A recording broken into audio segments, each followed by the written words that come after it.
Hello, everyone, and welcome back to the Checkmate Betul podcast, where we celebrate fierce, fearless women transforming the world of chess and beyond. We're your co-hosts, Avika Shukla, Christina Aziz. and today's episode is called Against the Odds, Rachel Miller's Rise. And if you know anything about Rachel, you see the title fits. Her journey has been marked by quiet determination, courageous resilience, and a relentless drive to turn every setback into a stepping stone. Rachel Miller is a Woman International Master from Kingston, Jamaica. Her story began at age 9 when she reluctantly picked up a chessboard, initially protesting that chess was a game for nerds. But through persistent passion and the unwavering support of her family, she went on to become a FIDE title holder by 12, a national champion by 14, and a trailblazer for Caribbean chess on the international stage. But her brilliance doesn't stop at the board. Rachel also holds a Bachelor's of Science in Life Sciences and has found ways to incorporate chess with service, creating chess programs in hospitals to support stroke recovery and mental rehabilitation. She's turned a game once filled with fear and pressure into a tool for healing, empowerment, and inclusion. She's also spoken openly about failing 14 times before achieving one of her greatest victories. A powerful reminder that growth isn't always linear, and success often follows deep persistence. Rachel's story is one of grace, grit, and groundbreaking achievement. She reminds us that chess isn't just about completion, it's about transformation. It's about possibility, and we are so honored to bring her voice to you today. Let's get into it, and welcome, Rachel. Hi, thanks for having me. That was like an amazing intro, by the way. Well, welcome, Rachel. Thank you so much for joining us today. Let's start with your chess origin story. You first learned to play chess at 9, encouraged by your mom and taught by your dad. At first, you weren't too enthusiastic about it, even calling it a game for nerds. What gave you that initial impression of chess, and what changed? So back then, I believe it was the media that surrounded chess. It isn't how it is nowadays, where chess is seen as a very much like a cool sport to go ahead and play and a very interesting hobby to have. When I was watching cartoons as a kid, they always show chess as being played by people who are known as geeks or like nerds, and I didn't like being known as that stereotype. Of course, that was over 10 years ago. So when I started playing chess at my elementary school, I didn't want to be labeled as that stereotype. Ironically, I have been labeled as a stereotype for the rest of my life, but not as a geek or as a nerd, but more as a person who is super into chess. And usually when people introduce me to their friends, like, hey, this is Rachel, she plays chess. And people are usually very amazed by it. They don't think of me as a geek or a nerd at all. They're like, oh, wow, that's actually really cool. And they usually ask me lots of questions about it. And I'm really glad that I was able to pick up that hobby when I was younger. That's awesome. That's great. Now, before all of the titles, before the international competitions, you were actually quite hesitant about playing chess competitively. What made you feel maybe afraid of that side of the game, and what helped you push past that fear of competitive chess? Honestly, when I was a kid, I was a little bit more laid back. I was the type of person that wanted to go ahead and play Game Boy all day. Back then, that was like a whole thing where you can go and you can play video games. And I didn't really want to push myself. Before chess, I did swimming, and I was pretty good at it, but I didn't want to do competitively. So when I started picking up chess as a hobby, my parents were like, oh, you should go ahead and try and see if you can go further. How we took that step was because I took a summer camp right after my elementary school after school program. And my coach came up to my mom and he was like, oh, I think she should go ahead and play tournaments. And then when my mom came up to me and asked, I was like, no, I don't want to do it. But she was saying that, hey, you should go ahead and try it and see how you like it. And I went ahead, I tried my first couple tournaments and I really liked it. And it turns out it's something I've been doing for like the rest of my life. So it was a very, very nice step in a good direction. You quickly rose to the top of Jamaica's youth chess scene, and you earned your first FIDE title by 12. Looking back on that moment, how did it feel to represent your country internationally at such a young age? And what did those early wins teach you about yourself? back then I was very nervous about playing. It's one step going from, okay, I'm going to start chess. It's another step going from, okay, I'm going to start tournaments. And then there's another step going from, I'm going to start playing tournaments for my country. They're all like very, very different stages. And when my parents were saying, hey, we think that you should try and go ahead and play in this tournament in Trinidad and Tobago, there was like a local team that my chess coach went, and he brought like a bunch of Jamaicans and we all went together. That was my first international tournament, and I was very hesitant. But what was nice about it was because I had a group of friends who I went with, and so it made the process like a lot easier, and it was very fun. It was great having like a community of chess players, and it was actually one of my most fun tournaments I've ever been to. Even though I've been to like dozens of tournaments in my life, that first one was the most amazing one. And actually, that one caused a stepping stone for me to be able to figure out more opportunities for other international tournaments. So yes, I was very nervous playing at first, but what I learned from that whole experience was that no matter what types of limitations that you have in your mind, no matter how old you are, as long as you take that first step, you can actually really surprise yourself by what you can do. So when I first started playing, I didn't really think to myself, oh, I'm going to go ahead and get a title. I just went to tournaments, and everyone who had a title, I was like, oh my gosh, they're super cool. How did they do that? And somehow I was able to go ahead and play tournaments and rise to that level as well. I had no idea this was going to happen, but sometimes it's just important to take that first step, that first action, and see where it leads to. That's amazing. No, I think that kind of mindset is really, really important, especially for younger players who are just starting out in competitive chess. Now, you became Jamaica's youngest ever women's national champion at only 14 years old. That's an incredible milestone. What did that moment mean to you? And did it impact or maybe change how you saw your role in your national chess community? That's a really good question.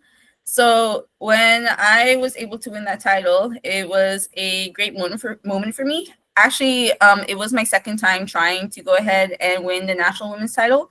And I went in there, I didn't have any expectations I was going to go ahead and win it, but it ended up happening, and I ended up surprising myself. When I won the title, definitely it made me realize that, chess is something that as long as you like put in the work in, and as long as you stay consistent with it, you can go ahead and see results. So it was definitely like a great medium for me to try and do that.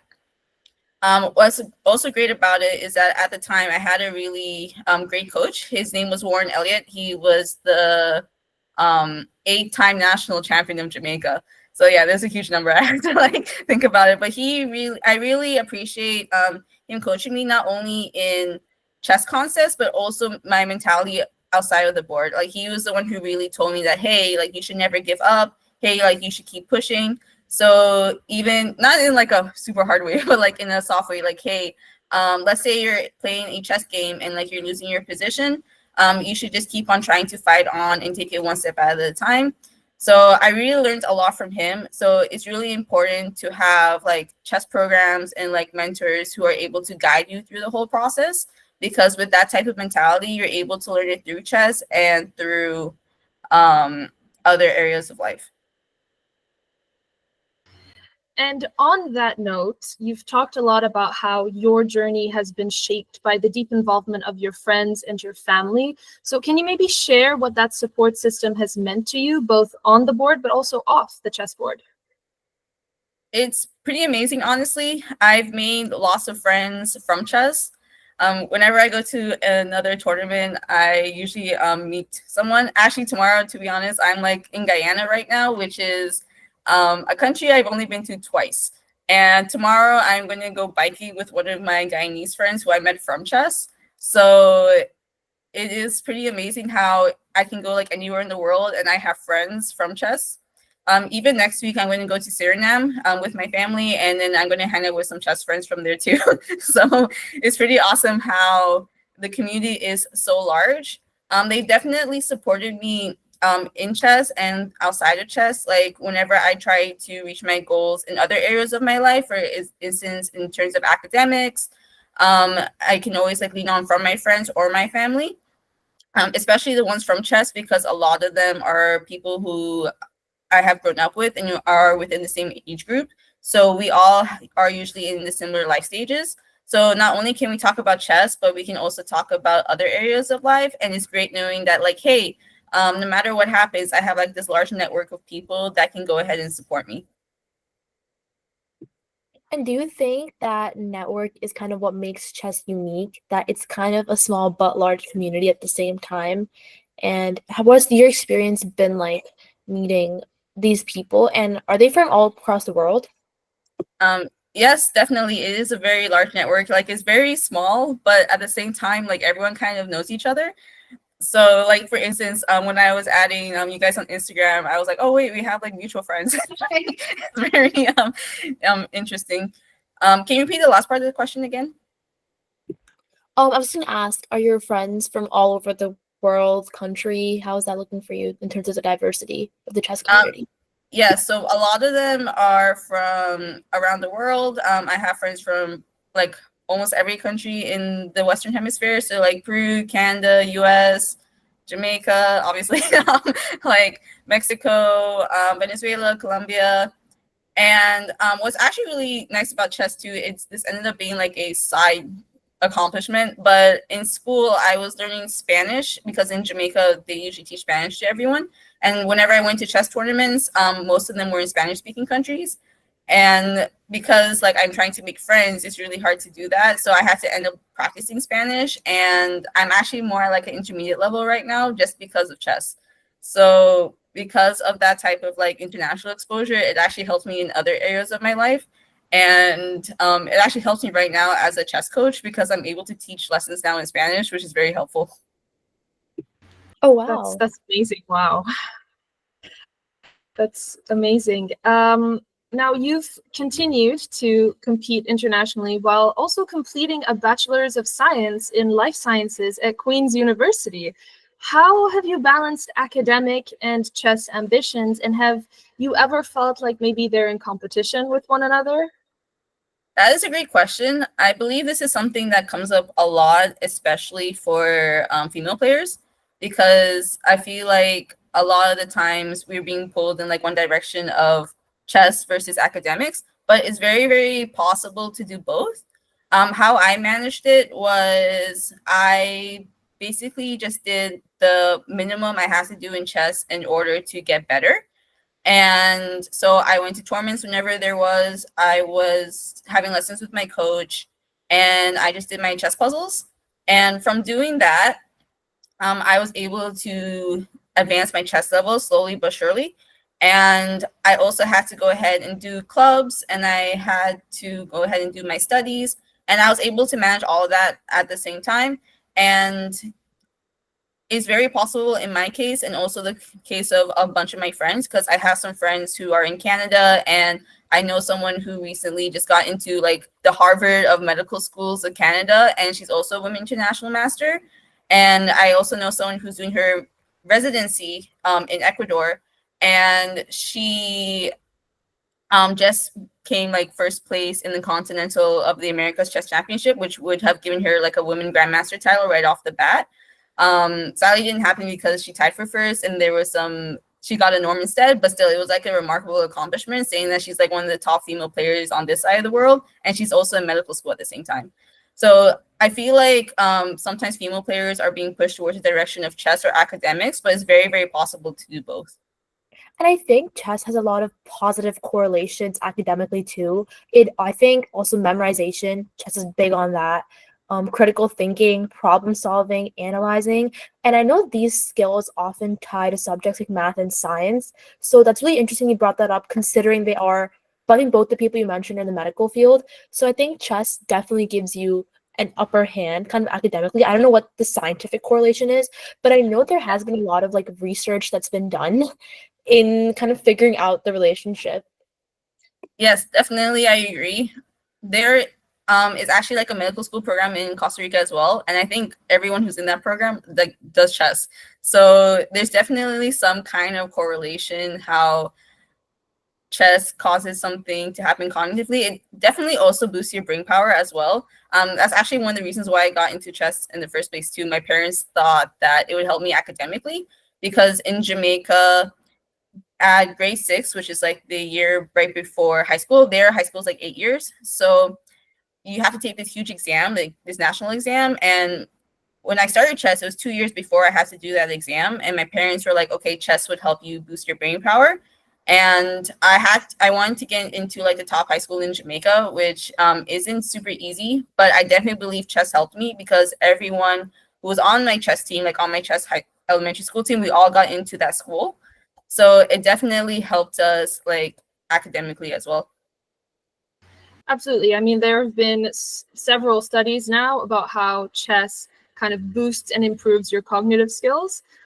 Speaking from my own experience, like I started playing chess, and originally I was like, education, things like that. But once I started playing chess, I discovered that I really kind of developed in the more scientific field. It was easier. Problem solving, critical thinking, these were all kind of boosted by when I started playing chess. That's really great. In my personal experience, I found that when I started playing chess, because a lot of times you have to see like the pieces in your head, I was able to do math problems in my head a lot easier because of that. Now, beyond the medals, you've used chess as a tool for service, like volunteering in hospitals, using the game of chess for stroke rehabilitation. What inspired you to connect chess with healing, and what impact have you seen through your work? That's a great question. There is this book called Mastery by Robert Greene. And in university at the time, I was reading it. And there is a story in the book that talks about this. I think she went to Stanford, a professor. She had two hobbies that she was really into. She was really into tennis and she was really into robotics. And what she decided to do was to combine both of them. And she made like the first like tennis playing robot like in the world. And from that story, I learned that in order to sometimes you can have like two passions, but to really make them great, what you can do is combine them. So I was at Olympiad one year in 2018 in Georgia, and they gave out this pamphlet talking about the health benefits of chess. It was like a really short pamphlet, but they talked about a bit how it can help the elderly. And I was already volunteering in the hospital at the time. So I thought to myself, hey, why don't we just go ahead and try to introduce chess into hospitals? So I gathered a team, a bunch of friends who were also super into chess and into health. And we started asking for donations from other like very large chess programs in Canada. So we talked to Chess in the Library, and they were very generous and donated us some chess sets. And then we went ahead and started teaching in the hospitals. It was great. And then back then it was 2019. So there was COVID that happened the next year. So we had to transfer our focus onto online afterwards. Sadly, we weren't able to do online in the hospitals, but we were able to go ahead and teach kids.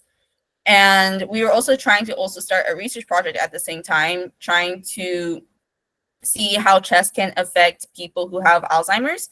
And we were going to partner with a university professor. It didn't actually pan out, but we had like a bunch of different like meetings about it. So from the experience, I definitely seen the impact. We have like a bunch of patients come up to us telling us like, hey, this was great in terms of like not only mentally, but also like socially. Like it gave them a platform to connect with other people and with young people from the university. We've also heard a lot of things from the kids as well, how they really enjoyed it during COVID, because COVID was a very isolating time for a lot of people. So I'm definitely happy that I was able to come across that pamphlet at the Olympiad, because it wouldn't have sparked the idea in the first place of me trying to start this. That's amazing. I think your initiative is really it's incredible, and it also really positively impacts your community. So thank you. You're doing an amazing job. Thank you. Now, you're the second Jamaican woman to earn a Woman International Master title. This is just like a simply incredible achievement. What did that moment feel like, and what does it mean for young players in Jamaica and across the Caribbean? I was definitely extremely happy when I won the title, especially because it had taken me so many years to get it. I wanted to get the title since I was 14 years old, because back then I recently got my Women FIDE Master title.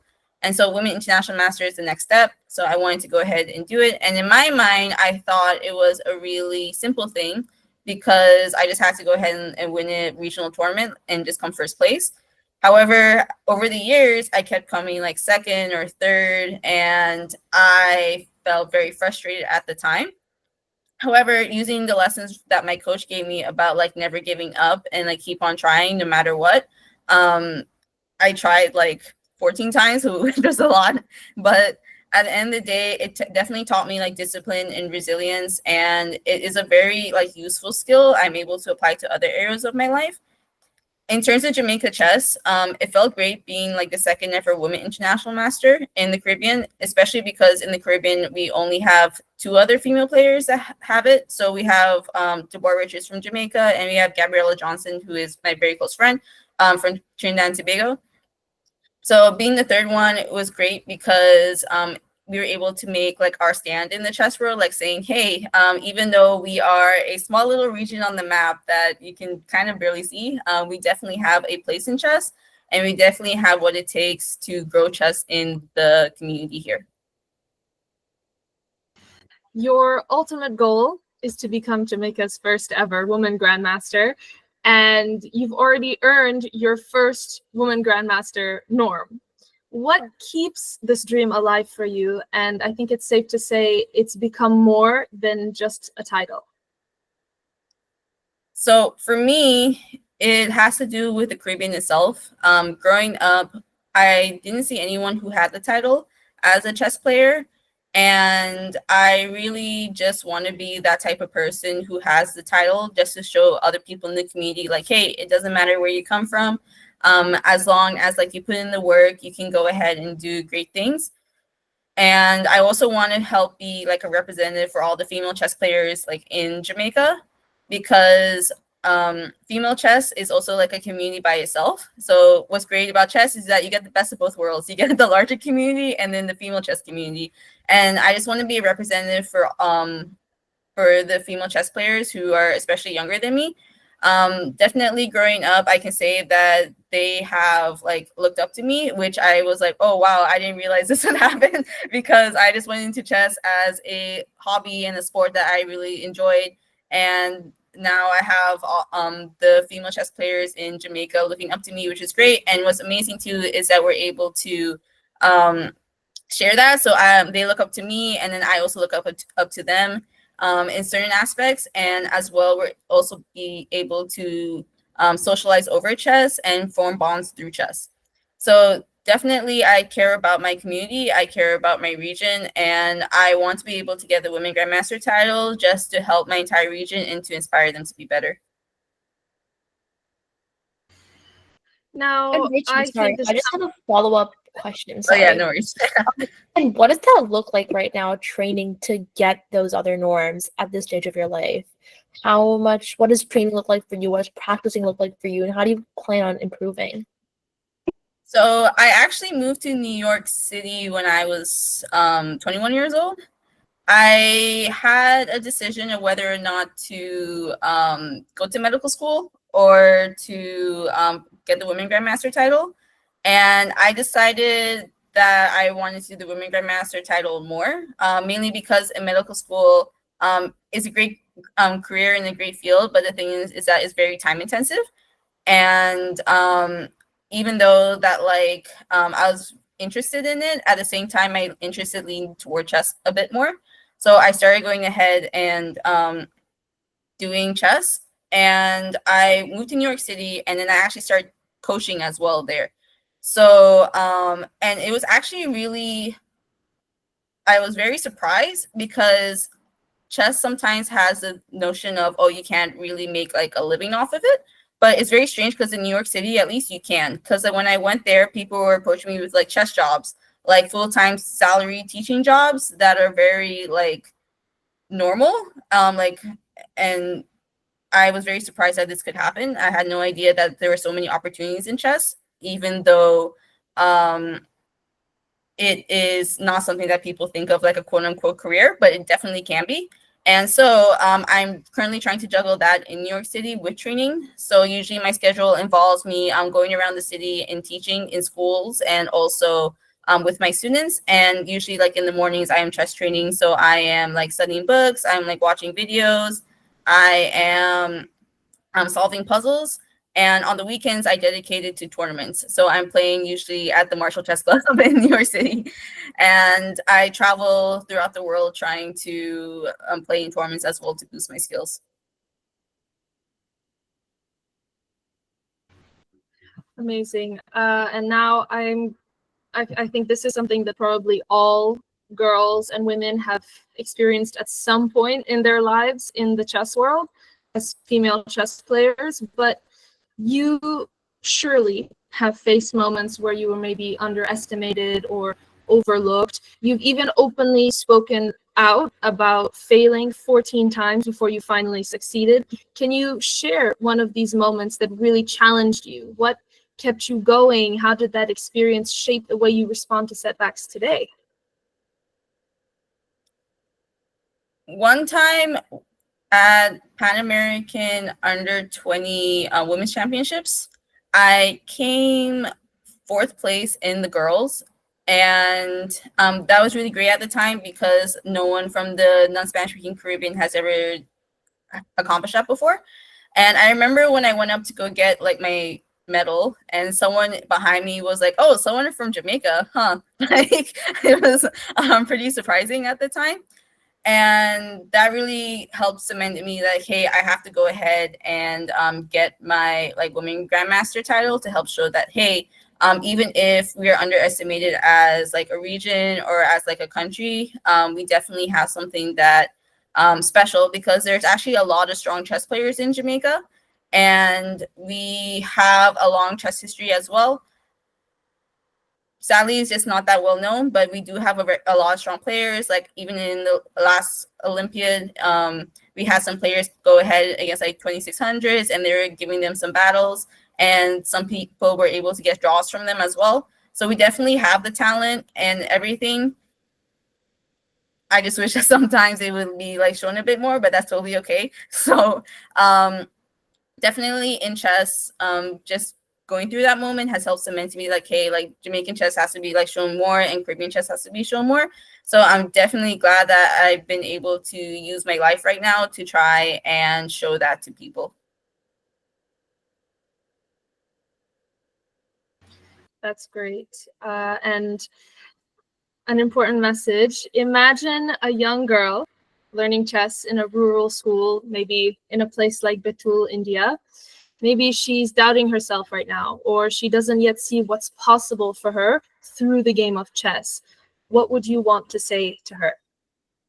I would say that she is incredibly lucky to be playing chess in the first place. Chess is such an amazing sport and hobby. You can make a gigantic community from chess, and there's lots of opportunities through chess in order to advance academic wise. It is such an amazing journey to be on. So even just making like your first move, you have no idea what that first step can do for the rest of your life. I think that's beautifully put. I was actually reflecting on this the other day, but I was kind of looking for metaphors for like an English assignment, and I thought chess was kind of a beautiful example of that. I think chess, you never know what the possibility. I don't know how many combinations of positions you could possibly exist. I think it's like 8 billion plus. I don't know what the exact number is, but it kind of shows that like every turn you take could lead you somewhere else. And I think for these girls to start off taking this first turn into, like, right now they just kind of learned pieces with us, and then they're also working on their end games right now. So just adding these little layers of chess, I don't know where they could take them. Yes, definitely. Like that first move can go anywhere. And another thing to also like keep in mind as well is that chess kind of resembles life. I think Gary Kasparov actually has like a whole book that says like chess is life, or some, the title is somewhere along those lines. Another thing too I learned from my own chess journey is that it's very important to take it one step at a time and not think about the whole journey by itself. So when we play that first move, sometimes it can be really hard, like you said, with the 8 billion different combinations, that it's really hard to see how we can end up having checkmate at the end. But what matters is just enjoying each move and each step, one step at a time. So definitely when the girls are learning pawns and they're learning endgames through your program, definitely them enjoying it, you can never see where that can take them at the end of the day.